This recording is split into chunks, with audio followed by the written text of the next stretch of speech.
అవి అశ్రేష్టంబౌ గ్రంథములో ఏ చోట చూచిన ఆదరణయున్నది.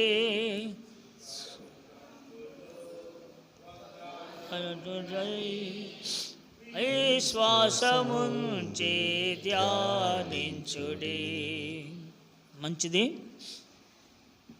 ప్రభు యొక్క శరీరంలో పాలు పంపులు రీసౌండ్ వస్తుంది చూడు, అది అమ్మింగ్ వస్తుంది, కరెక్ట్గా పెట్టు. ప్రభు శరీరంలో పాలు పంపులు పొందబోయే ముందు మనము దేవుని మందిరములో మనము ఎలాగుండాలి. ఒక భక్తుడు దేవుని మందిరములో నేను ఇలా ఉన్నాను అని చెప్తున్నాడు. ఎందుకు ఆయన మాట చెప్తున్నాడు? దేవుని మందిరానికి వస్తున్నటువంటి మనము దేవుని మందిరములో ఎలా ఉంటే మనము ఆశీర్వాదపడతాము, అనేకులకు ఆశీర్వాదకరంగా ఉంటాం. ప్రభు శరీరము మనము అది ఆశీర్వదించబడిన పాత్రలోనిది మనం త్రాగుతున్నాం, ఆశీర్వదించబడినటువంటి పాత్రలోనిది మనము తింటూ ఉన్నాం. కాబట్టి ఆశీర్వదించబడిన దాన్ని మనం తీసుకుంటున్నప్పుడు మనము ఆశీర్వదించబడిన పరముగా మనం ఉండాలి అని దేవుడు కోరుకుంటున్నాడు. అలాగన మనము కూడా ఒక ఆశ మనలో ఉండాలి. మనము ఆ రీతిగా ఉండాలి అనంటే ఒక భక్తుడు ఏ రీతిగా అయితే నిర్ణయించుకుంటున్నాడో అలాగ మనము కూడా ఒక తీర్మానం చేసుకోవాలి, కమిట్మెంట్.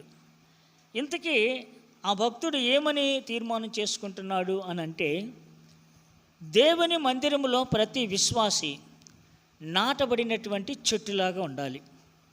అది ఏ చెట్టులాగా ఉండాలి అని ఆ భక్తుడు కోరుకుంటున్నాడు అనేది మనము ఈరోజు దాన్ని చూద్దాం. అనగా దేవుని మందిరములో పచ్చని ఒలీవ చెట్టు వలె నాటబడిన అనుభవంలో మనం ఉండాలి.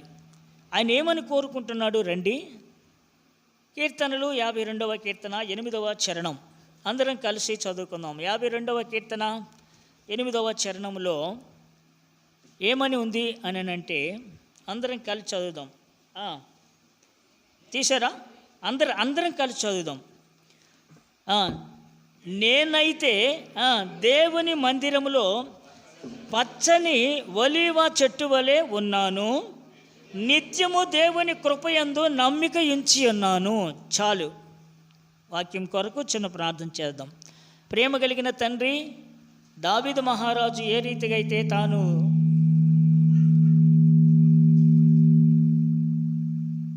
ఒకసారి సెట్ చేసి దాన్ని వదిలేసేయకు నువ్వు, ఏ రీతిగా అయితే దావీదు మహారాజు నిర్ణయించుకుంటున్నాడో అలాగున నాయన నీ మందిరంలో ఉన్న ప్రతి విశ్వాసి ఒక నిశ్చయతతో నాయన నీ మందిరంలో ఉండాలని కోరుకునే విధంగా మీరే సహాయం దయచేయండి. తాను కోరుకుంటున్నాడు, నేను దేవుని మందిరములో నాటబడిన ఒలీవ చెట్టు, అది పచ్చని ఒలీవ చెట్టు వలె ఉన్నాను అని అంటున్నాడు. అలాగ ఉండుట ద్వారా విశ్వాసి ఎలాంటి ఆశీర్వాదాలు పొందుకుంటాడు, అనేకులకు ఎలాగో ఆశీర్వాదకరంగా ఉంటాడు. ఒలీవ చెట్టులో ఉన్నటువంటి శ్రేష్టమైన లక్షణాలను ఎందుకు ఆ రీతిగా తాను కోరుకుంటున్నాడో ఈ దినము మేము కూడా ఆ చెట్టులో ఉన్న శ్రేష్టమైన లక్షణాలను మేము ఎరిగిన వారమై అలాగూ లక్షణాలు మేము కలిగి ఉన్నట్లుగా సహాయం దయచేయండి. మీరే మాకు నాయన ఇందులో ఉన్నటువంటి ఆత్మ సంబంధమైన సత్యాలు మనకు తెలియపరుస్తూ రమ్మని యేసు నామమున ప్రార్థించి అడిగి వేడుకుంటున్నాము తండ్రి, ఆమేన్.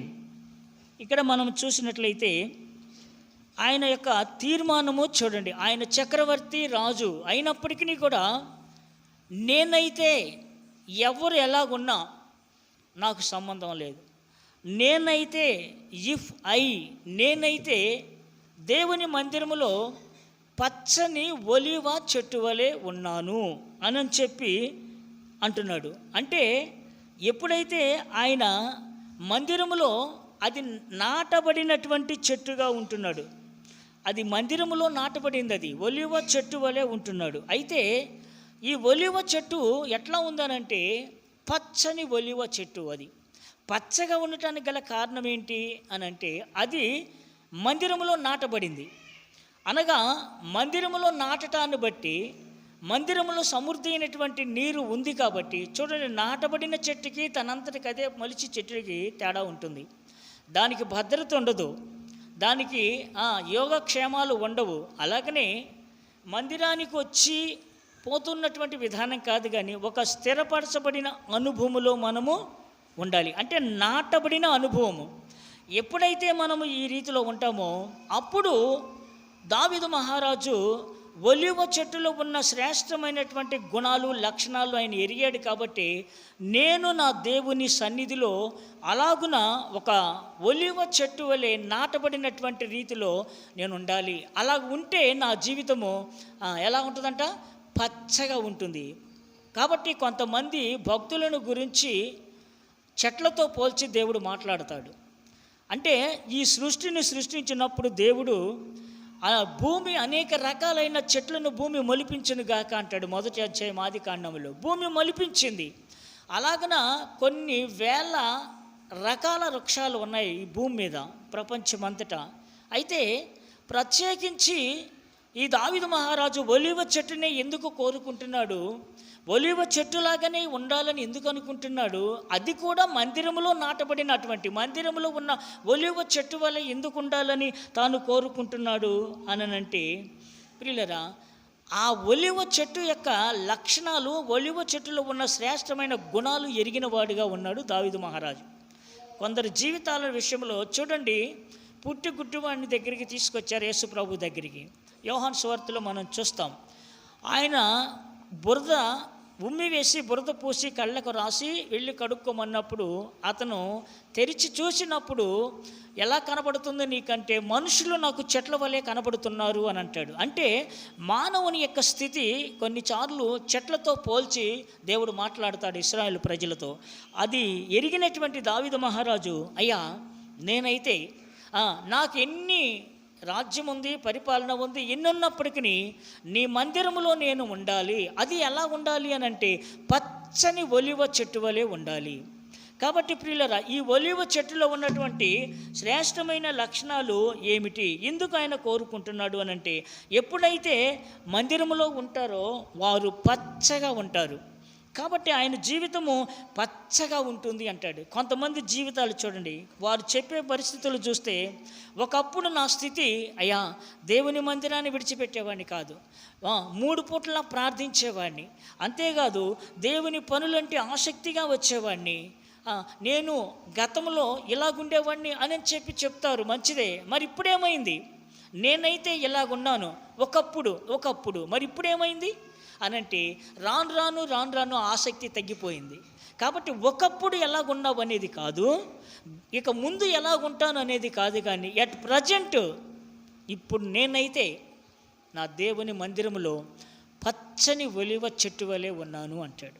కాబట్టి ప్రతి విశ్వాసి కూడా అలాగ ఒక తీర్మానం కావాలి. ప్రభువా, నేను కూడా, నా కుటుంబం కూడా దేవుని మందిరంలో ఒక పచ్చని ఒలీవ చెట్టు వలె ఉండాలి అయ్యా అని చెప్పి మనం కోరుకోవాలి. ఇంతకీ ఆ పచ్చని ఒలీవ చెట్టు వలె ఉండటానికి ఆయన ఇష్టపడటానికి గల కారణం ఏంటి అనంటే, ప్రియులరా, మొట్టమొదట తాను రచించినటువంటి కీర్తనలో ఒక మాట రాస్తాడు. ఎందుకు ఆ మాట రాస్తాడు అనంటే, కీర్తనలో అంటాడు, మొదటి కీర్తన 2-3 చరణాల్లో తన కీర్తనలో రాస్తాడు. ఏమంటాడు చూడండి,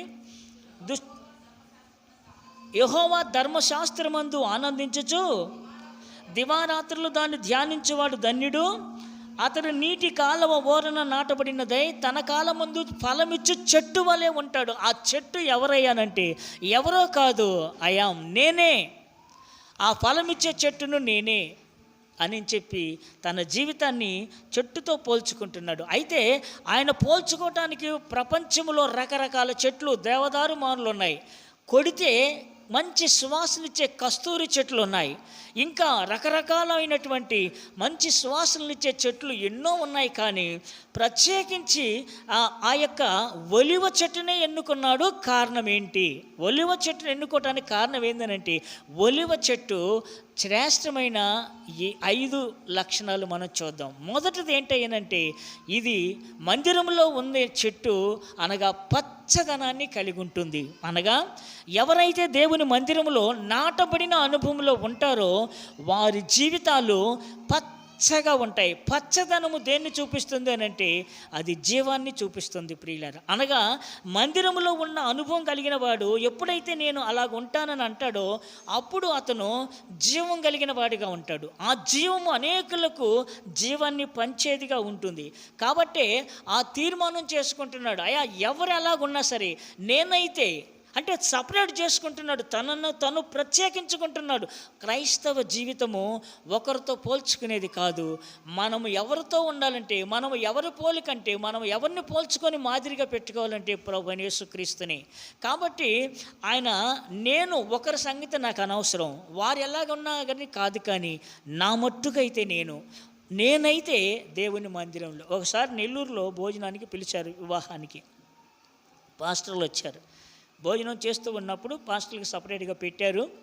దాని మీద అరటిపండు, ప్లేట్లో కిళ్ళి, ఇంకోటి పండ్లు కోసి పెట్టారు. సరే, నేను ఆ అరటిపండు తీసుకున్నాను, ఆ యొక్క ఫలాలు ఉంటే ఆ పండు ఒకటి ఉంటే అది తీసుకున్నాను, కిళ్ళి అక్కడే వదిలేసా. ప్రక్కనున్న పాస్టర్ గారు అన్నాడు, పాస్టర్ గారు అది కూడా తీసుకోండి అన్నాడు. అన్నా నేనైతే అది తిన్ను అన్నా. అంటే నేను మాత్రం నేనైతే అది తిన్ను అన్నా. అంటే నువ్వు ఒక్కడవే తినవా, మీ వాళ్ళకు కూడా ఎవరు అలవాట్లేదంటే వాళ్ళ సంగతి ఏమో, నేనైతే మాత్రం తిన్ను. పక్కనున్న ఆయన ఇంకొక ఆయన అంటాడు, అది కాదండి బ్రదర్, అసలు జీర్ణాశయం బాగా జీర్ణం అయిపోద్ది, అందుకనే దీన్ని తినాలి కిళ్ళి అన్నాడు. దేవుని కృపను బట్టి నాకు జీర్ణం బాగా అవుతుందయ్యా, ఆహారం బాగా అరించుకుతుంది, నాకు అక్కర్లేదన్న. అంటే ఏంటి మీరు ప్రత్యేకించుకుంటున్నారు మాలో నుండి అంటే, ఎస్ నేను మీలాగా ఉండను, ఎందుకంటే నా పద్ధతి వేరు. కాబట్టి నేను అలా తీసుకోను, నాకు ఇష్టం లేదు. కానీ దావీదు మహారాజు కూడా అదే చెప్తున్నాడు ఇక్కడ, నేను అందరూ ఎలాగున్నా సరే నేను మాత్రం అలాగుండను. అంటే దేవుని మందిరంలో ఉండాలి అని అంటే కుటుంబము, వ్యక్తి జీవితము ఎట్లా ఉండాలంటే అది పచ్చగా ఉండాలి. ఇది పచ్చదనాన్ని చూపిస్తుంది ఒకటి. రెండవది, అది అన్ని ప్రదేశాల్లో అది బ్రతకదు, ఒక్క హోలీ ల్యాండ్లో పవిత్రమైన భూమిలోనే బ్రతుకుతుంది.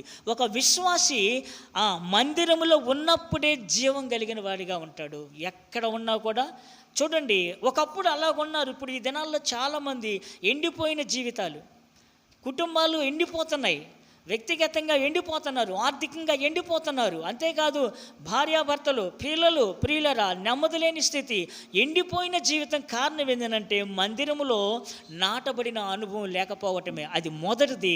మందిరంలో నాటబడిన అనుభవం ఉంటే నీవు పచ్చగా జీవం కలిగిన వారిగా ఉంటావు.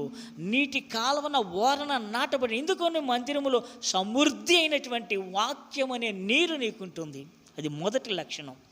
రెండవది చూద్దాం రండి. రెండవది ఆదికాండము 8వ అధ్యాయము 11వ వచనములో రెండవ లక్షణం ఏంటంటే ఇది ఒక్కటి పచ్చదనం కలిగి ఉంటుంది, పుష్కలమైన నీరు కలిగి ఉంటుంది, వాక్యం కలిగి ఉంటుంది మందిరంలో ఉన్న చెట్టు. రెండవది దీని ఆకులు, ఈ చెట్టు యొక్క ఆకులు ప్రియులరా ఎలాంటివనంటే దుఃఖముతో, బాధతో, విచారముతో ఉన్న వారికి సంతోషాన్ని ఇస్తుంది. రెండవది ఆశలు కోల్పోయిన వారికి, నిరీక్షణ లేని వారికి నిరీక్షణను పుట్టించేదిగా ఉంటుంది. ఎలా చెప్పగలుగుతావు అని అంటే నోవహు విషయంలో మనం చూస్తాం. ఆదికాండము 8వ అధ్యాయం 11వ వచనములో మనం బైబిల్ స్టడీలో మనం చూస్తూ ఉన్నాం. ప్రియులరా ప్రచండ వర్షము కురిసింది, భయంకరమైన వరద వచ్చింది. అది ఆ తుఫానికి ఏమైందంటే ఓడ తేలిపోయింది. అప్పటికే దరిదాపుగా సంవత్సరం 300 రోజుల పాటు వాళ్ళు ఉన్నారు ఓడలో. ఇప్పుడు ఓడ అరారాతు పర్వతం మీదకి లేచినప్పుడు ఆ నీరు తగ్గిందో లేదోనని తెలుసుకోవటానికి కాకిని విడిచిపెడతాడు నోవాహు. కాకి వెళ్ళిపోయింది. దాని స్వభావం మనకు తెలుసు కదండి, అది కుదురుగా ఒక్క చోట ఉండదు. ఏం చేస్తుంది, ఎగురుకుంటూ వెళ్ళిపోద్ది. దాని చూపులు వేరు, దాని నడక వేరు. అందుకనే దానికి పుష్కలమైన ఆహారం దొరికింది, శవాల మీద వాగిపోయింది. యజమాన్ని మర్చిపోయింది, ఓడను మర్చిపోయింది, అది గుర్తుకు రాలా. ఇప్పుడు రెండోసారి పావురాన్ని పంపిస్తూ వచ్చాడు. ఇప్పుడు ఈ పావురం వెళ్ళి అప్పుడే తుంచబడిన, ఇప్పుడు 8:11 చదవండి. ఆదికాండం 8:11లో సాయంకాలమున అది అతని యొద్దకు వచ్చినప్పుడు తుంచబడిన ఒలివ మొక్కను, ఒలివ చెట్టు ఆకును దాని నోట ఉండెను. ఇది ఏం తెలియజేస్తుంది మనకి అనంటే ప్రియులరా, దేవుని మందిరములో నాటబడిన ఒలివ చెట్టు వలె ఉన్న వ్యక్తి ఒకటి నిత్యము జీవము కలిగిన వానిగా దేవుని యొక్క ఆధీనములో ఉంటాడు. రెండు, పుష్కలమైనటువంటి వాక్యము సమృద్ధిగా తన హృదయములో నింపబడి ఉంటుంది. రెండవదిగా, దుఃఖముతో విచారముతో నిరీక్షణ లేకుండా ఉన్న వారికి ఈ వ్యక్తి నిరీక్షణ పుట్టించేవాడుగాను సంతోషాన్ని కలిగించేవారిగా ఉంటారు. నోవాహు స్థితి ఎలాగుందనంటే, నీళ్లు తగ్గినవా లేదా, ఈ పరిస్థితుల్లో నా కుటుంబము క్రొత్తగా మరలా ఈ భూమి మీద అడుగు పెడుతున్నాం, మేము ఎలా బ్రతకాలి, ఏమవుతుంది, ఒక్క పురుగు కనపడటం లేదు, నాకు ఆశలు కోల్పోయాను, నిరీక్షణ కోల్పోయాను, ఇప్పుడు నా పరిస్థితి ఏంటని చెప్పి తన కుటుంబమును గురించి, తన గురించి విచారముతో దుఃఖముతో నిరీక్షణ కోల్పోయిన వాడిగా ఉన్నాడు నోవాహు. ఇప్పుడు ఈ ఆకు, ఒలివ చెట్టును ఉన్నటువంటి ఆకు ఏం చేస్తుంది అయ్యానంటే, నిరీక్షణ కోల్పోయి దుఃఖంతో విచారముతో, నా పరిస్థితి ఏంటి, నాకు భర్త లేడు, తండ్రి లేడు, తల్లిని కోల్పోయా, ఇప్పుడు నా బిడ్డల పరిస్థితి ఏంటి, నా పరిస్థితి ఏంటి అని నిరాశ నిస్పృహలో ఉన్నవారికి ఒలివ చెట్టు లాంటి మందిరంలో ఉన్న నీవు వారికి సంతోషాన్ని ఇచ్చేటువంటి, సంతోషాన్ని పుట్టించేటువంటి వాడివిగా, దానవిగా ఉండాలి. అంతేకాదు, ఒక నిరీక్షణ పుట్టించే వారంగా మనం ఉండాలి ప్రియులారా. ఎప్పుడైతే ఆకును తీసుకొచ్చి అది పావురం ఇచ్చిందో వెంటనే ఆ ఒలివ ఆకును చూసిన వెంటనే అతనిలో సంతోషం వచ్చింది, ఒక నిరీక్షణ కలిగింది. ఏంటి అనంటే ప్రియులారా, ఇది ఏం తెలియజేస్తుంది అనంటే, నీరు ఆరిపోయినాయి అనేటువంటిది. అనగా దుఃఖములో ఉన్న వారిని సంతోషపరుస్తుంది ఒలివ చెట్టు. అనగా దేవుని మందిరములో నాటబడిన అనుభవం కలిగిన వ్యక్తిగా మనం ఉంటే ఈ లోకములో అలాగన దుఃఖముతో విచారముతో నిరీక్షణ లేకుండా ఆశలు కోల్పోయిన వారికి ఒక నిరీక్షణ పుట్టించేవాడిగాను, సంతోషం పంచేవారిగా మనం ఉంటాం ప్రియులారా. అందుకనే ఈ రెండవ లక్షణము దానిలో ఉంది. కాబట్టి ప్రభువా, నేను నీ మందిరములో అలాగుండాలని దావీదు మహారాజు కోరుకుంటున్నాడు. ఈ రోజున మనం ఎలాగుంటున్నాం? ఎదుటి వారికి సంతోషంగా ఉండే వాళ్ళకి దుఃఖాన్ని కలిగించే వారంగా ఉన్నామా? నిరాశ నిస్పృహలు లేకుండా ఉన్నటువంటి వారికి, సంతోషం లేకుండా దుఃఖించే వారికి మనము మన మాటల చేత ఆకులాంటి ఒలివ ఆకులాగా వారిని ఆశలు పుట్టించి సంతోషం పుట్టించే వారిలాగా వారిని చేసేవారిగా మనం ఉన్నామా? ఎలాగున్నాం ప్రియులరా? అందుకనే ఒక మాట అంటాడు చూడండి, నమ్మకమైనటువంటిది ఓడ యజమాన్ని మర్చిపోయింది, మందిరాన్ని మర్చిపోయింది కాకి, కానీ పావురం అలా కాల. పావురం లాంటి మనస్తత్వం మనలో ఉంటే యజమాని ఎక్కడికి పంపించినా కూడా తిరిగి ఆయన నామం ఘనత కొరకు మరలా తిరిగి మందిరానికి వస్తాం. కొంతమంది చూడండి కాకిలాగే ఉంటారు, కానీ ఇది అలా లేదండి. మందిరాన్ని అనగా ఓడను యజమాన్ని గుర్తించింది కాబట్టి ఇప్పుడు ఆ ఓడలోనికి వచ్చేసింది, ఒక నిరీక్షణ పుట్టిస్తూ ఉంది. అందుకనే సామెతల్లో ఒక మాట అంటాడు చూడండి, అలాగ సంతోషాన్ని పుట్టించే వారంగా మనం ఉండాలి. సామెతలు 10:28 ఏమంటాడంటే, నీతిమంతులకు, చూడండి సామెతలు 28 నీతిమంతుల ఆశ సంతోషము పుట్టించను. మనము నీతిమంతులుగా ఉన్నప్పుడు ఇతరులకు దుఃఖములో ఉన్నటువంటి వారికి, యేసు ప్రభుని ఎరగనటువంటి వారికి ఏం పుట్టించాలంటే మన యొక్క నీతి సంతోషాన్ని పుట్టించాలి. ఆశ మనకు వారికి సంతోషాన్ని పుట్టించేదిగా మనకు ఉండాలి ప్రియులరా. అంతేకాదు మందిరంలో మరొక ప్రత్యేకత ఏంటంటే, కీర్తనలు 16:11 ఒక మాట అంటాడు. ఏమంటాడంటే, అయ్యా నీ సన్నిధిలో అనగా మందిరములో సంపూర్ణ సంతోషం గలదు. నీకు ఎక్కడికి వెళ్ళినా కూడా ఈ సంతోషం మనకి ఉండదు. అందుకనే ఆ మాట అంటున్నాడు అనమాట. అంతేకాకుండా సంపూర్ణ సంతోషము మనం పంచేవారంగా ఉండాలి. కీర్తనలు 5:11 ఒక మాట అంటాడు, నిన్ను ఆశ్రయించు వారందరూ సంతోషించుదురు, నీవే వారిని కాపాడుదువు గనుక వారు నిత్యము ఆనంద ధ్వని చేయుదురు. అనగా నిరాశ కోల్పోయిన వారికి, దుఃఖంతో ఉన్నవారికి ఒలివ చెట్టులాగా ఉన్న నీవు వాళ్ళ దగ్గరికి వెళ్ళినప్పుడు ఒలివ ఆకులాగా వారిలో సంతోషాన్ని పుట్టించాలి, వారికి ఒక నిరీక్షణ పుట్టించే దానివిగా వారముగా మనము ఉండాలి ప్రియులారా. అది ఒలివ చెట్టులో ఉన్నటువంటి రెండవ లక్షణం. అంతేకాకుండా మరొక మాట, యెషయా గ్రంథం 29:19 అంటాడు, యెహోవా యందు దీనులకు సంతోషము అధికమగును. అంతేకాకుండా మందిరములో ఉన్నటువంటి వారికి సంతోషము అధికమవుతుందంట. ఎందుకు? బీదలు పరిశుద్ధ దేవుని యందు ఆనందించెదరు. వీరిని బట్టి, బీదలు అనగా ఈ లోక దరిద్రులను కానీ కాదు, దేవుని వాక్యము ఎరగని వారు, యేసు ప్రభుని తెలియనటువంటి వారికి సంతోషాన్ని పుట్టిస్తుంది. అంతేకాదు 100వ కీర్తన 2వ చరణం అంటాడు, సంతోషముతో యెహోవాను సేవించుడి. మందిరములో ఉన్నటువంటి వారు ఇలాంటి అనుభవం కలిగిన వారిగా మనం ఉంటాం. దేవుడు అది తెలిసినటువంటి దావీదు మహారాజు, నేనైతే దేవుని మందిరములో పచ్చని ఒలివ చెట్టు వలె, మొక్క కాదు చెట్టు వలె ఉంటాను అని అంటున్నాడు ప్రియులరా.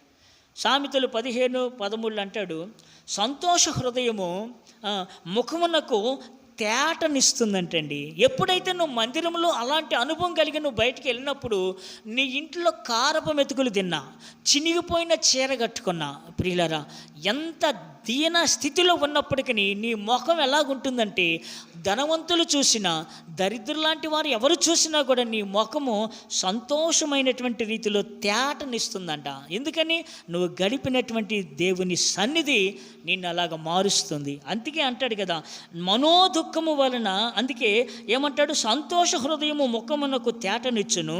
15:13 మనోదుఖము వలన ఆత్మ ఏమైపోద్ది? అది నువ్వు ఎప్పుడు చూసినా, ఇప్పుడు మనోదుఖముతో నలిగిపోతుంది ఒక వ్యక్తి, ఆ వ్యక్తి దగ్గరికి వెళ్ళినప్పుడు, అమ్మా బాధపడకు, జరిగిపోయిన దాని గురించి బాధపడకు, జరగవలసిన దాని గురించి నువ్వు ఆలోచన చేయి. ఇదిగో నీ విషయంలో మేము ప్రార్థన చేస్తాం, మా సంఘం ప్రార్థిస్తుంది, నిన్ను ఎవరు విడిచినా నా దేవుడు నిన్ను విడిచిపెట్టడు. కాబట్టి నేను ఎలా బ్రతకాలి, నేను ఎలా కొనసాగాలి అని నువ్వు బాధపడుతున్నావు కదా అనేటువంటి మాట ఎప్పుడైతే నువ్వు అలాగ చెప్తావో, నీ ముఖ సంతోషము వారిలో ఆశను పుట్టిస్తుంది ప్రియులారా. కాబట్టి రెండవది మనం చూసాము, నిరాశ నిస్పృహలో ఉన్నవారికి, దుఃఖంతో ఉన్నవారికి సంతోషాన్ని పంచేదే ఒలివ చెట్టు. ఆ ఒలివ చెట్టు లాగా నేను ఉండాలని దావీదు మహారాజు కోరుకుంటున్నాడు. ఒక విశ్వాసిగా, అయ్యా నేను కూడా ఎఫ్రాతా మందిరములో ఒక పచ్చని ఒలివ చెట్టు వలె ఉండాలి. ఎందుకనంటే నేను నిత్యము, నా కుటుంబము, నేను ఆత్మలో జీవము కలిగిన వారంగా ఉండాలి, చిగురించే అనుభవంలో ఉండాలి, పచ్చదనం కలిగిన వారంగా ఉండాలి. రెండవది, అంత మాత్రమే కాదు, నేను ఎప్పుడైతే ఆ మొదటి అనుభవంలో ఉంటానో నా జీవితము సంతోషభరితంగా ఉంటుంది, నాకు ఒక నిరీక్షణ ఉంటుంది. అంతేకాదు, లోకములో నిరీక్షణ, సంతోషం కోల్పోయిన వారికి నేను వారిని సంతోషభరితులుగా చేసేటట్లుగా నేను ఉండగలుగుతా. ఇది రెండవ లక్షణం ప్రియులరా. అనగా ఇతరులకు ప్రియులరా మనం ఎలాగుండాలంటే, ఒకటి సంతోషాన్ని పంచే వారంగా ఉండాలి, రెండవదిగా అంతేకాదు వారికి నిరీక్షణ పుట్టించే వారంగా ఉండాలి. నిరీక్షణ మనము పుట్టించే నిరీక్షణ విషయంలో రోమాపత్రిక 5వ అధ్యాయంలో ఒక మాట భక్తుడు అయినటువంటి అపోస్తలుడైన పౌలు రాస్తాడు చూడండి, చాలా మంచి మాట. రోమాపత్రిక 5వ అధ్యాయము 3వ వచనములు అంటాడు, అయితే అంతేకాదు శ్రమ ఓర్పును, ఓర్పు పరీక్షను, పరీక్ష నిరీక్షణను కలుగుజేయనని ఎరిగి శ్రమల యందును అతిశయపడుదుము. ఈ నిరీక్షణ దేవుని మందిరములో నాటబడిన వారికి ఉంటుంది. ఎన్ని శ్రమలు వచ్చినా వాళ్ళ నిరీక్షణ ఏంటంటే, ఈరోజు శ్రమ వచ్చింది, అందుకనే నోవహుకి సాయంకాలమున అప్పుడే త్రుంచబడిన ఒలివ ఆకు, చెట్టు ఆకు అనగా సాయంకాలమున ఏడ్పు వచ్చినను ఉదయమున సంతోషకరముగా మారుస్తాను అంటాడు కీర్తనకాడు. వాస్తవమే, సాయంకాలం అనగా చీకటి పడుతుంది, అనగా ఎలాగా అనేటువంటి బాధ. అయితే ఆ బాధ అంతా, అది వేదనంతా, చీకటంతా కూడా చూడండి, చీకటంతా ఆ రాత్రే ఉంటుంది. నువ్వు ఎంత బాధపడినా, ఎంత ఏడ్చినా ఉదయం అయ్యేటప్పటికి సంతోషాన్ని ఇస్తాడు. అదే ఇక్కడ చెప్తా ఉన్నాడు. అంటే నిరీక్షణ అయితే శ్రమ ఓర్పును, ఓర్పు పరీక్షను, పరీక్ష నిరీక్షణను కలుగుజేయనని ఎరిగి శ్రమల యందు మనము అతిశయపడాలా. ఎందుకు? మందిరంలో నాటబడిన అనుభవం కలిగిన వారు శ్రమల యందు అని అన్న మాటకి కింద ఫుట్నోట్లో అక్కడ ఏమని ఫుట్నోట్లో 2 అని అంకు వేసి ఉంటాడు. పైన నిరీక్షణ అనే మాటకు క్రింద శీలము అని ఉంటుంది. శీలము అని అంటే సౌశీల్యము. ఒక స్త్రీకి ఒక పురుషునికి వారి యొక్క వ్యక్తిగత శీలాన్ని కాపాడగలిగేది ప్రియులైన నిరీక్షణ. ఈ నిరీక్షణ కలిగి ఉన్నాడు. కాబట్టే దావీదు మహారాజు, నేనైతే దేవుని మందిరములో పచ్చని ఒలీవ చెట్టు వలె ఉంటా, ఎందుకంటే నేను నిత్యము నా దేవుని సన్నిధిలో ఫలించే అనుభవంలో ఉంటా. నీటి కాలవ ఓరన నాటబడినట్లు మందిరంలో పుష్కలమైనటువంటి సమృద్ధి అయిన వాక్యం ఉంటుంది. కాబట్టి ఆ వాక్యము నన్ను దినదినము ఎదిగేటట్లుగా చేస్తుంది. రెండవదిగా, నిరీక్షణ కోల్పోయినటువంటి వారికి నిరీక్షణ పుట్టించేటువంటి రీతిలో దేవుడు నాలో ఒక నిరీక్షణ పుట్టిస్తాడు. ఒకటి. రెండవది, దేవుని యందు నేను ఆనందిస్తున్నాను కాబట్టి, సంతోషిస్తున్నాను కాబట్టి నేను కూడా అనేకులను సంతోషపరిచేటువంటి ఒలీవ చెట్టు యొక్క ఆకు వలె ఉంటాను అంటున్నాడు. ఇలాగ మన తీర్మానం ఉండాలి ప్రియులారా. ఇప్పుడు 2 చూసాము. మూడవదిగా చూడండి, మూడవ ఉన్నటువంటి లక్షణం ఏంటి ఒలీవ చెట్టులు అంటే? న్యాయాధిపతుల గ్రంథము 9వ అధ్యాయము రండి, 9వ వచనము. న్యాయాధిపతుల గ్రంథము 9వ అధ్యాయము 9వ వచనం. యెహోషువ తర్వాత న్యాయాధిపతులు. ఇప్పుడు చూడండి, మామూలు ఏలమని ఒలీవ చెట్టును అడుగగా, ఒలీవ చెట్టు దేవునిని మానవులను దేని వలన సన్మానించుదురో ఆ నా తైలమును ఇయ్యక మాని మిమ్మల్ని ఏలటానికి రాజుగా నన్ను రమ్మంటున్నారు. నాకు అక్కర్లేదు ఆ పెత్తనము, ఆ యొక్క ఏమంటారు దాన్ని, హోదా నాకు అక్కర్లేదు. అంటే దీనిలో ఏముందనంటే తగ్గింపు జీవితము. నాకెందుకయ్యా, అరే నేను ఉండాల్సిన రీతిలో చూడండి అక్కడ అంటుంది, అక్కడ ఒలీవ చెట్టు అంటుంది రాజులను మనుషులను ఏమంటుంది అక్కడ చెప్ప మళ్ళీ చదువు. అది రాజులను వాళ్ళని తైలము, నా మధురమైనటువంటి తైలమును నేను ఇవ్వక నేనొచ్చి చెట్ల మీద రాజునై ఉండటం, అటు ఇటు ఊగుటకు నేను వచ్చేదనా. అంటే నేను తైలము, నాలో ఉన్నటువంటి తైలముతో అనేకులను నేను వాళ్ళను అభిషేకిస్తాను, సన్మానిస్తాను, కానీ నాకక్కర్లా ఈ సన్మానం అంటుంది. అంటే ఏం చూపిస్తుందంటే ఇందులో ఉన్న తగ్గింపు జీవితం. ప్రియులరా, మనం ఎంతగా ఆశీర్వదించబడినా, ఎంతగా ఎన్ని తలాంతులు దేవుడు మనకిచ్చినా దేవుని మందిరములో తగ్గింపు జీవితం కలిగిన వారంగా ఉండాలి. అనగా అనేకులకు ఆశీర్వాదకరంగా ఉండాలంటే ఈ ఒలీవ చెట్టుకున్నటువంటి లక్షణములో ఆ ఒలీవ చెట్టు బుడుపులు పెద్దదయ్యేటప్పటికి దాని ఆకు బెరుడు ఉంటుంది, చెట్టు బెరుడు. ఆ బెరుడుని తీసుకొచ్చి దంచినప్పుడు అది తైలముగా చేసి అది రాజులను అభిషేకించడానికి, తైలాభిషేకానికి అది వాడేవారు. అందుకని ఇప్పుడు అది అంటుంది, నేను సన్మానించాలి, తైలంగా మారాలంటే మొదట అది చెక్కబడాలి. రెండవదిగా అది ఏం చేయాలా, నలగొట్టబడాలి. ఇప్పుడు నలగొట్టడానికి ఇష్టపడుతుంది. కారణం ఏంటి? నలగొట్టబడకుండా ప్రియులరా అందులో నుండి తైలం రాదు. దేవుని మందిరములో ఉన్న ప్రతి విశ్వాసి, స్త్రీ కానీ పురుషులు అనగా బ్రదర్స్ కానీ సిస్టర్స్ కానీ ఎవరైనా సరే అనేకులకు ఆశీర్వాదకరంగా మారాలి అనంటే, అనేకులకు సన్మానించేటువంటి రీతిలో మనము మారాలి అనంటే ఆమె ఒకటే అంటుంది, నాకు అధికారం అక్కర్లా, నాకు ఈ పొగడతలు అక్కర్లా. ఒకసారి మ్యారేజ్కి వెళితే నేను కిందే కూర్చున్నా, నాతో పాటు జాషువా కూడా వచ్చారు. వాళ్ళు పిలిచారు, నన్నేమో స్టేజీ మీదకి రమ్మంటున్నారు, నేను పోలా. ఆయనే వచ్చి చేయి పట్టుకొని తీసుకొని వెళ్ళాడు పైకి. తర్వాత మనకి గ్రీటింగ్స్ చెప్పమంటానికి ఆ పెళ్లి కొడుకు పెళ్లి కుమార్తె పేర్లు ఇచ్చాడు. అది చక్కగా దేవుడు అప్పటికప్పుడు చెప్పాను అనుకోండి. అది కాదు, కారణం ఏంటంటే మనము ఎక్కువగా కోరుకునేది ఏంటంటే ఘనత కావాలి, నన్ను పొగడాలి. అంటే చాలామంది ఎలాగున్నారంటే ఈ రోజుల్లో దేవునికి ఘనత రావాలి కానీ, దేవుణ్ణి చూపించాలి కానీ వాళ్ళని చూపించుకోకూడదు.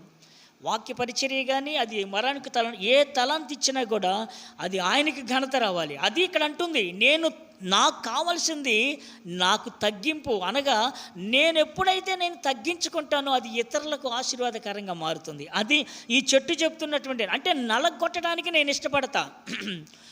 దేవుని వాక్యం ద్వారా హెచ్చరిస్తే మొఖాలు మాడిపోతూ ఉన్నాయి. మరి నువ్వు నలగొట్టకపోతే నువ్వు ఎలాగ ఆశీర్వాదకరంగా ఉంటావు నీ కుటుంబానికి, సంఘానికి, ఇతరులకి? వాక్యము చెప్తున్నప్పుడు రెండు ఉంటాయి, అది ఆశీర్వాద సంబంధమైనది ఉంటుంది, హెచ్చరిక ఉంటుంది. అంత మాత్రాన ఇది నా గురించే అని బాధపడితే, ఇప్పుడు ఈ ఒలివ చెట్టు అలాగ అనుకుంటే తైలాన్ని ఇవ్వదు.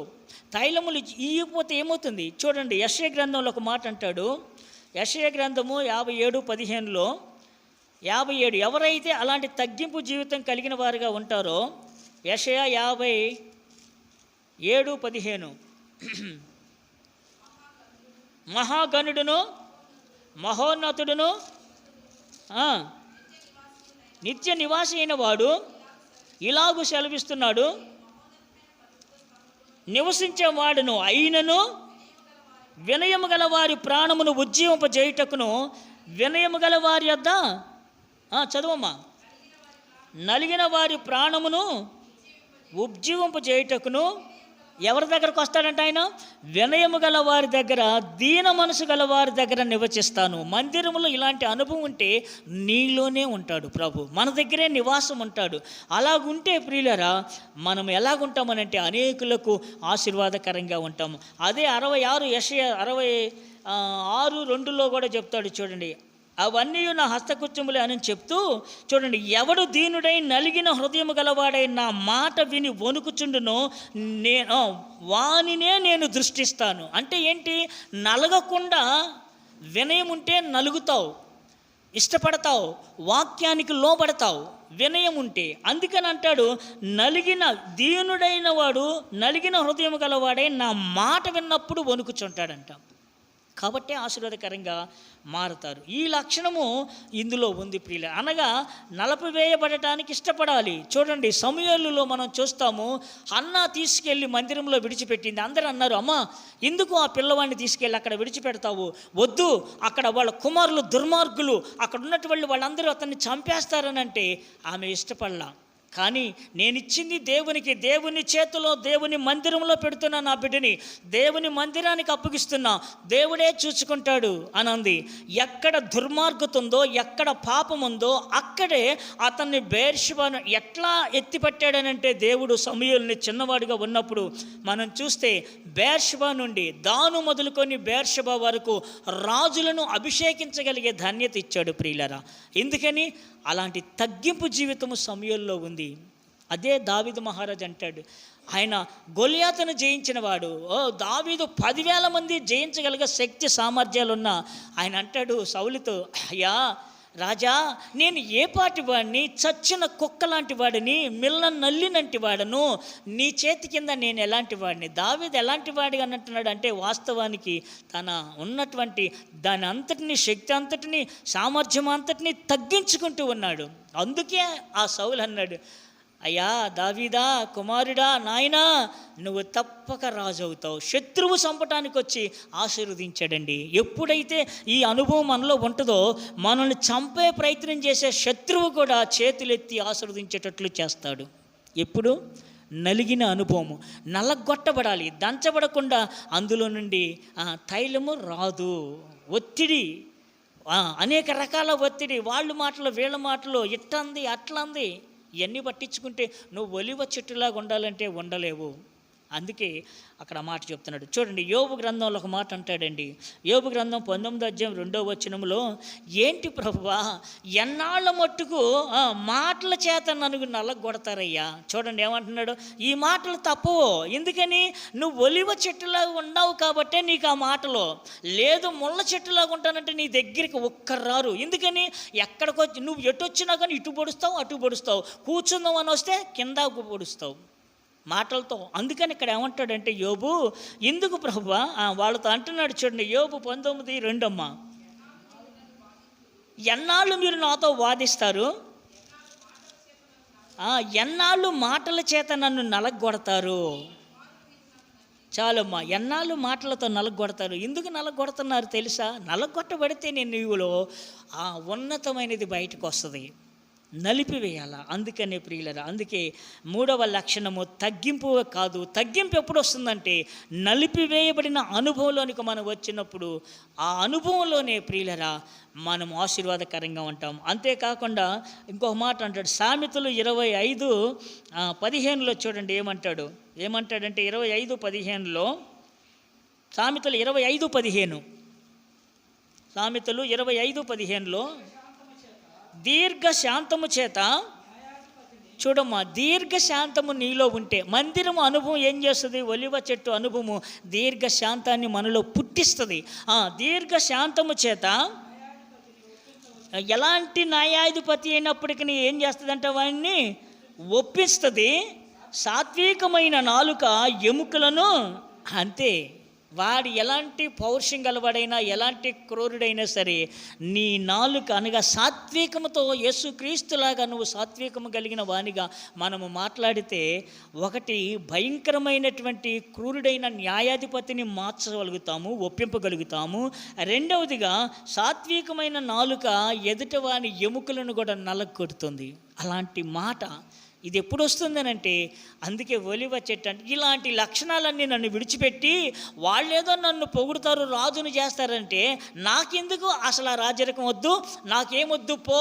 చెట్లన్నీ అడుగుతున్నాయి నిన్ను రాజుని చేస్తాను రమ్మంటే, నాకు అక్కర్లా, ఈ ఘనత నాకొద్దు.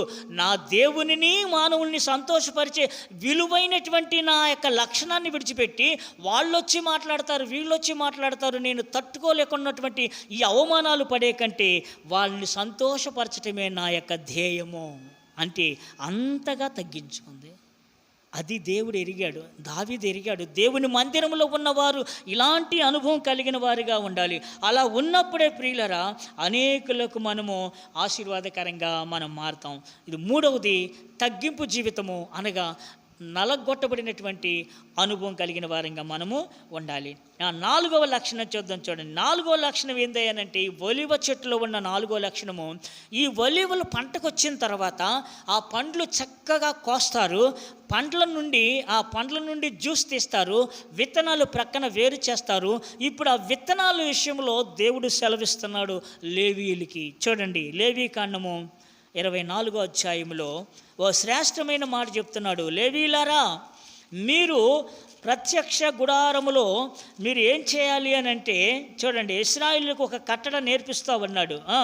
2వ వచనము 24:2 దీపము నిత్యము వెలుగుచుండునట్లు ప్రతి దీపము కొరకు దంచి తీసిన అచ్చమైన ఒలివ నూనెను తేవలెను అని ఇశ్రాయేలీయులకు ఆజ్ఞాపించుము. ఎందుకు? ఇది అచ్చమైన స్వచ్ఛమైన ఒలివల నూనె తేవాలి. ఇది ఏం చేయాలనంటే, దంచబడాలంటే మిషన్లో ఆడించబడాలా, అది ఎండబెట్టబడాలా. మొదట ఎండిన తర్వాత విత్తనాలు గానుగులో వేసినప్పుడు అది బాగా పిప్పి చేయబడాలా.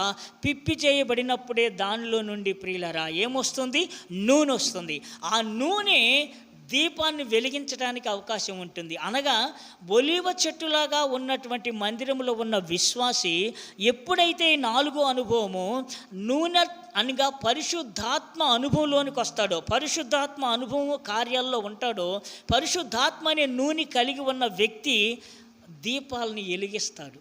చూడండి, ఇప్పుడు అచ్చమైన స్వచ్ఛమైన ఒలివ, అప్పుడే దంచి తీసిన ఒలివ నూనెను తీసుకొచ్చి ఏం చేయమంటున్నాడు? ప్రత్యక్ష గుడారములో పరిశుద్ధ స్థలములో పెట్టబడిన దీప స్తంభం మీద 7 దీపముల మీద ప్రమిదలు ఉంటాయి. ఆ ప్రమిదలలాగా ఉన్నటువంటి దీపాల్లో ఈ ఒలివ నూనె పొయ్యాలి. నూనె పోసినప్పుడే ఒత్తి వెలుగుతుంది. అనగా దేవుని మందిరంలో నాటబడిన ఒలివ చెట్టు అనుభవం కలిగిన ప్రతి విశ్వాసి ఇతరులను వెలిగించేవాడిగాను, చీకటిలో ఉన్న వారికి మార్గాన్ని, దారిని చూపించే వ్యక్తిగా ఉండాలి. అలా ఉండాలి అని అంటే ఆ వ్యక్తిలో పరిశుద్ధాత్మ అనేటువంటి తైలం ఉండాలి. అనగా నూనె పరిశుద్ధాత్మకు గుర్తుగా ఉంది ప్రియులరా. పరిశుద్ధాత్మ ఎప్పుడైతే మనలో ఉంటుందో, పరిశుద్ధాత్మ ప్రియులరా అనేకులను ఏం చేస్తుంది? చీకటిలో ఉన్న వారికి మార్గాన్ని చూపిస్తుంది, వెలుగును చూపిస్తుంది. అనగా దారి చూపించేవారిగా ఉంటాము. అనగా దీపంలాగా కాంతినిచ్చేవారు. ఒక్క దీపం ఉంటే చాలు, ఒక్క క్రొవ్వొత్తి వెలిగించబడితే ఎన్ని క్రొవ్వొత్తులైనా వెలగవచ్చు. కానీ అన్ని ఒత్తులు ఆరిపోయి ఉంటే ఇది కూడా ఆరిపోతే అన్నీ ఆరిపోయిన స్థితిలో ఉంటుంది. కానీ ఒక్క ఒత్తి, మందిరంలో నాటబడిన ఒలివ చెట్టులో ఉన్న శ్రేష్టమైన లక్షణము, ఒక్క దీపము వెలిగించినట్లుగా ఆ దీపము నువ్వైతే అనేక దీపాలను వెలిగిస్తావు. అనగా అనేకులను వెలిగించేటువంటి వాడిగా ఉంటావు, మార్గాన్ని చూపించే వ్యక్తిగా నువ్వు ఉంటావు. ఎంతమంది ఈ రోజున చీకటి బ్రతుకులు, వ్యభిచారము, తాగుడు, విచ్చలవిడితనము, అలాంటి వారికి, చీకటిలో ఉన్న వారికి వెలుగును చూపించి ఆ వెలుగు ఎలాగుంటుందో వాళ్ళకి తెలియపరిస్తే ప్రియులరా, వాళ్ళు చీకటిలో నుండి బయటకు వస్తారు. ఇది శ్రేష్టమైనటువంటి లక్షణము. అది కావాలి అని అంటే ఎప్పుడు వస్తుందనంటే పరిశుద్ధాత్మ అనుభవం. పరిశుద్ధాత్మ అంటే చూడండి, ఒక కుండ నిండా పాలు పోసామనుకో, అది ఏమవుతుంది? ఏమని పిలుస్తాం దాన్ని? ఏ కుండ అవుతుంది? అదే మజ్జిగ పోస్తే మజ్జిగ కుండ, అవునా? అదే పెట్రోల్ పోస్తే పెట్రోలు, అదే విషం పోస్తే ఏమవుతుంది? విషపు కొండ అయిపోతుంది. అనగా మనము ఒక పాత్రను దేనితో నింపుతామో అది ఆ పాత్రగా పిలువబడింది. అనగా మన హృదయాన్ని పరిశుద్ధాత్మ వాక్యము చేత నింపబడితే, ఎప్పుడైతే మన హృదయము వాక్యము చేత నింపబడుతుందో, పరిశుద్ధాత్మ చేత నింపబడుతుందో, మనలో వచ్చేటువంటి ప్రతి వాక్కు పరిశుద్ధంగా ఉంటుంది. అంతేకాదు, పరిశుద్ధాత్ముడు మనల్ని వెలిగిస్తాడు. ఆ వెలుగు అనేకులకు మార్గం చూపించేదిగా ఉంటుంది. చూడండి, మత్తయి సువార్తలో రాస్తాడు, యేసు ప్రభు చెప్తాడు, శిష్యులను చెప్తాడు. 5వ అధ్యాయం 14, 17 కొండ మీద ప్రసంగంలో చెప్తాడండి. 5వ అధ్యాయం 14, 16 వచనాల్లో మీరు వెలుగును గురించి చెప్తూ, నేను లోకానికి వెలుగై ఉన్నాను, బాగానే ఉంది అని చెప్పిన మాట, మీరు లోకమునకు వెలుగై ఉన్నారు అంటాడు. ఎవరు వీరు? శిష్యులు. అనగా దేవుని ప్రకటించే బిడ్డలు. దేవుని బిడ్డలు ఎలాగున్నారంటే మత్తయి సువార్త 5వ అధ్యాయం 16వ వచనం, మీరు లోకమునకు వెలుగై ఉన్నారు, కొండ మీద ఉండే పట్టణము మరుగై ఉండనేరదు. చూడండి, మనుషులు దీపం వెలిగించి మంచము క్రింద పెట్టరు, కానీ అది ఇంటి ఉల్లిపాదికి వెలుగిచ్చుట కొరకై దీపస్తంభము మీదనే పెట్టుదురు. అనగా మనుషులు మీ సత్క్రియలను చూసి పరలోకమందున్న మీ తండ్రిని మహిమపరచునట్లు వారి ఎదుట మీ వెలుగు ప్రకాశింపనండి. ఆ వెలుగే సత్క్రియలు అంటాడు.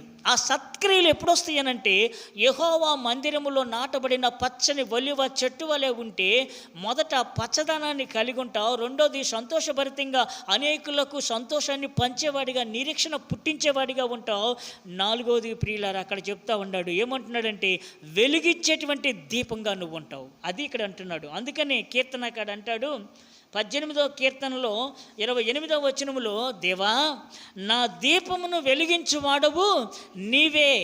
అందుకనే తెస్సలోనిక పౌలు రాసిన పత్రికలో ఆత్మను ఆర్పకుడి. కాబట్టి మీ ఆత్మ సంబంధం కలిగించేటువంటి ఐక్యతను కాపాడుకోనండి. అనగా మనలో ఉన్న పరిశుద్ధాత్మను ఆర్పివేసుకునే వారంగా మనం ఉండకూడదు. ఎప్పుడైతే దేవుని మందిరంలో ఒలివ చెట్టు అనుభవంలో మనం ఉంటామో ప్రియులారా, మనము ఇతరులకు వెలుగు, మనము మొదట మనము నడుస్తాం వెలుగులో, అంతేకాదు ఆ వెలుగులో అనేకులను మనము నడిపించే వారంగా మనం ఉంటాము. ఎందుకు అనంటే అది దేవుని యొక్క ఆత్మ అనబడినటువంటి పరిశుద్ధాత్మ అనే నూనె. ఇప్పుడు ఇది స్వచ్ఛమైన నూనెగా ఉండాలి, అంటే కల్తీ ఉండకూడదు. లోకంలో చాలా నూనెలు ఉన్నాయి కదా, దీపం వెలిగించడానికి ఏ నూనె అయితే ఏమండి, స్వచ్ఛమైన ఒలివ నూనె మాత్రమే ఎందుకు వాడాలి? నూగుల నూనె ఉంది, ఆముదం ఉంది, రకరకాల నూనెలు ఉన్నాయి కదా, మరి ఈ నూనె ఎందుకు వాడాలి అనంటే ఆ నూనెలన్నిటికంటే ప్రత్యేకమైనది ఒలివ నూనె. ఏంటి అనంటే ఏ దీపము ఏ నూనెతో వెలిగించినా వెలుగుద్ది, కానీ వెలిగించినటువంటి ఆ ఒత్తి త్వరగా అది మసిబారుతుంది, చుట్టూ ఉన్న వారిని మసి కలుపుతుంది, ఆ ప్రదేశం అంతా మసి ఆవరిస్తుంది. అలాగనే లోకంలో వెలిగించే దీపాలన్నీ కూడా మసితో కూడినవి, కానీ ఒలివ చెట్టు యొక్క ఆ నూనె చూడండి, అది నూనె మసిబారదు. అనగా అంత స్వచ్ఛమైనటువంటి రీతిలో. అందుకనే ప్రత్యక్ష గుడారములో అది మసిబారకూడదు, ప్రత్యక్ష గుడారం అనే మందిరములో. అందుకని 7 ప్రతి దీపములు కూడా అవి వెలుగుతూ ఉండాలంటే సేవకుడు చేయాల్సిందేందనంటే ప్రతి దినము ఉదయము, మధ్యాహ్నము, సాయంత్రము ఆ దీపము ఆరిపోయిందో ఇశ్రాయేలీయులారా మీ దీపము ఆరిపోయినట్లే అన్నాడు. అంత భయంతో సేవకులు ఇశ్రాయేలీల ప్రజల నిమిత్తము వారి హృదయ దీపాలు, వారి కుటుంబాలు నిత్యము ఆశీర్వాదకరమైన రీతిలో వెలగాలి అని అంటే ఇక్కడ సేవకుడు నిద్ర లేకుండా ప్రత్యేకించి పరిశుద్ధతతోటి ఆ యొక్క పరిశుద్ధమైన స్థలములోనికి వెళ్ళి ఈ నూనె తీసుకొని వెళ్ళి దానితో పాటుగా నూనె మరియు కత్తెర కూడా తీసుకొని వెళ్ళి ఏ దీపము వెలగటలేదు సరిగ్గా గమనించాలి, దాన్ని చక్కపరచడమే కాకుండా ప్రియులరా, దాన్ని సరైనటువంటి విధానంలో నూనె పోసి ఆ ఒత్తిని పైకి లాగినప్పుడు కొన్ని ఒత్తులు మసిబారిపోయినప్పుడు ఆ ఒత్తిని కత్తెరతో కత్తిరించినప్పుడు మాత్రమే అది బయటికి వచ్చినప్పుడు బహుగా కాంతివంతంగా వెలుగుతుంది. అంటే దేవుని మందిరములో సేవకులు ఎప్పుడు కూడా ప్రతి దీపాన్ని తేజోమయంగా వెలిగించే అనుభవంలో ఉండాలి అని అంటే మొదట సేవకుని యొక్క పని ఏంటనంటే క్రమపరచుకోవాలి, దీపాలని, ఆ విశ్వాసులని క్రమపరచాలి. రెండవదిగా వారిలో పరిశుద్ధాత్మను నింపుటకు వాక్యము ద్వారా వాళ్ళని సరిచేయటానికి ఏ దీపము సరిగా వెలగటలేదో గమనించాలి. పోనీలే ఒకటి వెలగకపోతే ఏమైందనంటే, ఇది వెలగకపోతే ప్రక్కది ఆరిపోతుంది. అట్లా 7 దీపాలు ఆరిపోతే ఇశ్రాయేలులకు చెప్పాడు, సేవకులారా, మీ ఇశ్రాయేలులు ఈ 7 దీపాలు ప్రజ్వలించటం ఆరిపోయిందో ఇశ్రాయేలీల యొక్క దీపం ఆరిపోతుంది, జాగ్రత్త. అది ఆరిపోకుండా ఉండాలంటే నువ్వు నిద్ర కాయాలి, రెండవది దాన్ని క్రమపరచాలి, మూడవది కత్తిరించాలి. ఈ రోజుల్లో ఎవరండి దీపం వెలగాలంటే ఒక విశ్వాసి తేజోజమానంగా వాక్యములో, వాక్య అనుభవంలో, ఆత్మీయతలో, విశ్వాసములో, పరిశుద్ధతలో పెంచాలి అనే విధానంతో దేవుని సేవకుడు వాక్యము ద్వారా కత్తిరిస్తే, అబ్బా ఏందా ఇప్పుడు చూసినా ఈ మాటే చెప్తాడైనా, కారం జల్లినట్టే ఉంటుంది. ఎప్పుడు బిర్యానీ పెడితే మీరు ఎలాగన్నా ఉండండి, మందిరంలో అడుగు పెట్టండి, మీరు పుష్కలంగా కానుకివ్వండి, దేవుడు మిమ్మల్ని అంతకంతకు 7 అంతలు ఆశీర్వదిస్తాడని అంటే అప్పుడు సంకలు కొట్టుకుంటా మా పాస్టర్ మంచి సేవకుడు అంటారు. కానీ చూడండి ప్రియులరా, దేవుడు ఇర్మియా ఇదిగో నేను ఇచ్చిన దానిని నువ్వు తిన్నప్పుడు ఏసుకెళ్తా అంటాడు 3వ అధ్యాయంలో. అది నువ్వు తినేటప్పుడు తీయగా ఉంటుంది. 3వ అధ్యాయంలో అంటాడు, తిన్న తర్వాత అది నీ కడుపుకి ఎట్లా ఉందంట, చేదుగా ఉంది. అబ్బా చెప్పేటప్పుడేమో బాగానే ఉంది, దాన్ని అనుసరించాలి మీరు అని చెప్పేటప్పటికి ఇదేందయ్యా ఈయన ఎట్లా చెప్తున్నాడు. యేసు ప్రభు కూడా మీరు నా శరీరమును తిని రక్తం తాగితేనే కానీ నీవు జీవం గలవారు కారు అనేటప్పటికి ఇంత కఠినమైన మాట మరొకడు చెప్పడు కదా. ఎందుకని? నాకేమైనా కోపమా? నిన్ను మీద, నా మీద, ఇంకొకరి మీద ఏ సేవకుడు కూడా ఒకరిని దృష్టిలో ఉంచుకొని వాక్యం చెప్పడండి. ఈ వాక్యం ప్రిపేర్ అవ్వడానికి వారం రోజుల ముందే ఉంటాం మేము. అలాంటప్పుడు నా గురించే చెప్పాడంటే దేవుడు నిన్ను వెలిగించాలని ఆశపడుతున్నాడు. కత్తిరించడానికి ఇష్టపడకపోతే నూనె ఎంత పోసినా అది మిలుకుమంటూ ఆ కాంతి కూడా ఇవ్వకుండా పోతావు. అందుకని ఏం చేస్తాడంటే సేవకుడు, దేవుడు నేను నీకు అప్పగించిన దాన్ని సరిగ్గా చేసావా, క్రమపరిచావా, రెండవది నూనె ఉందో లేదో చూసుకున్నావా, ఒత్తి కత్తిరించావా, వారు దీపం ఆరిపోయేటట్లు చేసావు, కాబట్టి నిన్ను నేనేం చేస్తానో చూడు, 2 అంతల శిక్ష వారికి ఇచ్చే కంటే నీకు 2 అంతల శిక్ష అని మా మీద 2 అంతల శిక్ష పెడతాడు. అది ఎరిగే మేము హెచ్చరిస్తాం ప్రియులారా. అంతేకాని వాక్య ప్రకారంగా మేము చెప్తాం. కానీ ఏ సేవకుడైనా కానీ వారు పాడు కావాలని, ఎందుకు అనంటే వాక్యము ఉన్నట్లు చెప్పాలి. శాపం గురించి చెప్పవలసి వచ్చినప్పుడు శాపమే, ఆశీర్వాదం అంటే ఆశీర్వాదమే. ఈ 2 ముందు పెడుతున్నప్పుడు నువ్వు కోరుకున్నది ఏంది అని అడుగుతున్నాడు. దాని నిర్ణయం నీది, అంతేకాని నిన్ను బాధ పెట్టాలని కాదు. అయితే ఇక్కడ ఎప్పుడూ ఆ రీతిగా ప్రత్యక్ష గుడారంలో దీపస్తంభముల మీద ఉన్నటువంటి ఆ దీపంలో చూడండి 39వ కీర్తన నిర్గమకాండం 39-37లో ఏం చెప్తున్నాడో చూడండి. 39వ అధ్యాయం 37వ వచనం నిర్గమకాండము 39 చదువమ్మా. 39 నిర్గమకాండం 37 తర్వాత చదవాలి. అదే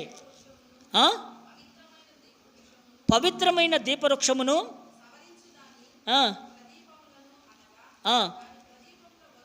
దాని ప్రదీపముల వరుస ఏం చేయాలంట, దాని ఉపకరణములన్నిటినీ, ఆ తైలాన్ని, బంగారు వేదికను,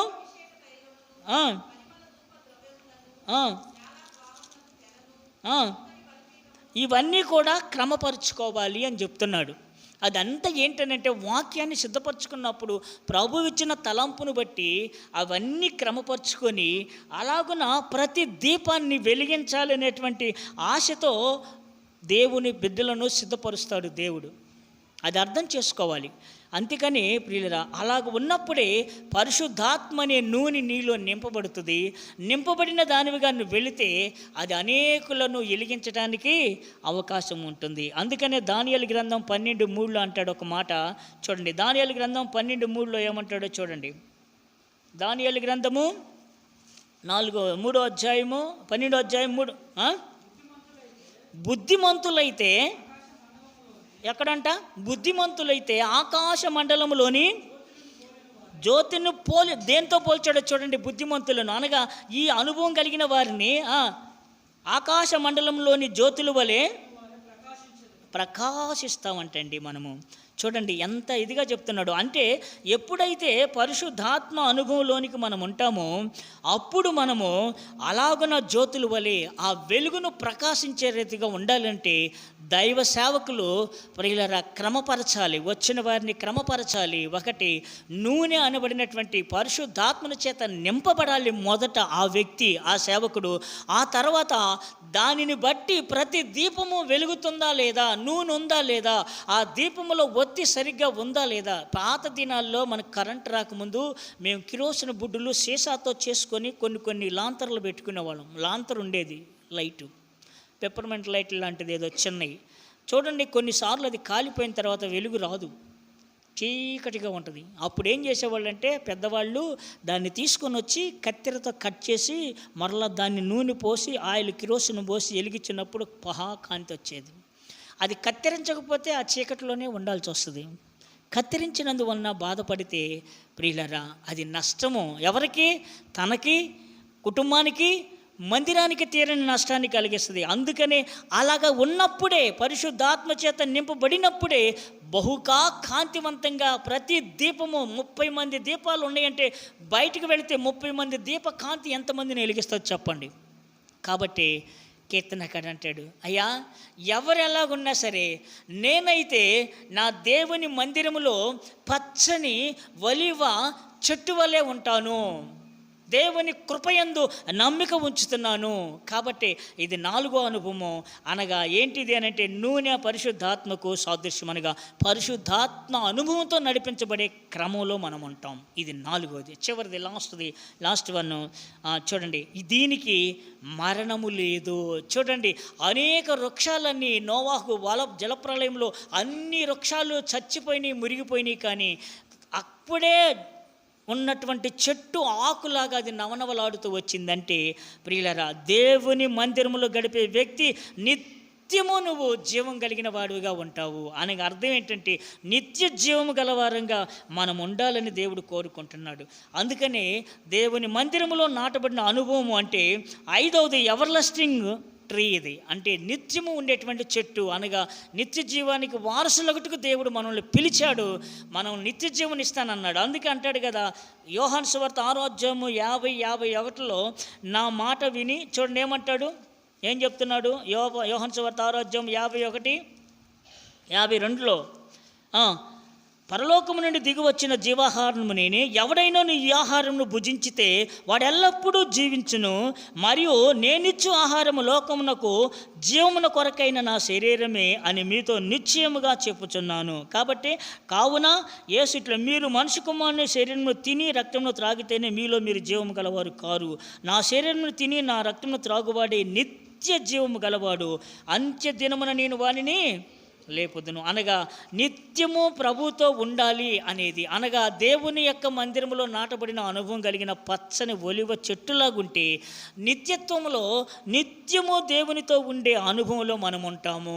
అంతేకాదు యోహాను సువార్త 5:24 అంటాడు, నా మాట విని నన్ను పంపిన వాని యందు విశ్వాసముంచు ప్రతివాడు ఏమంటాడంట, నిత్య జీవము గలవాడు, వాడు తీర్పులోనికి రాక మరణములో నుండి జీవములోనికి అది దాటిన అనుభవం ఇస్తుంది మందిరములో ఉన్న పచ్చని ఒలివ చెట్టు.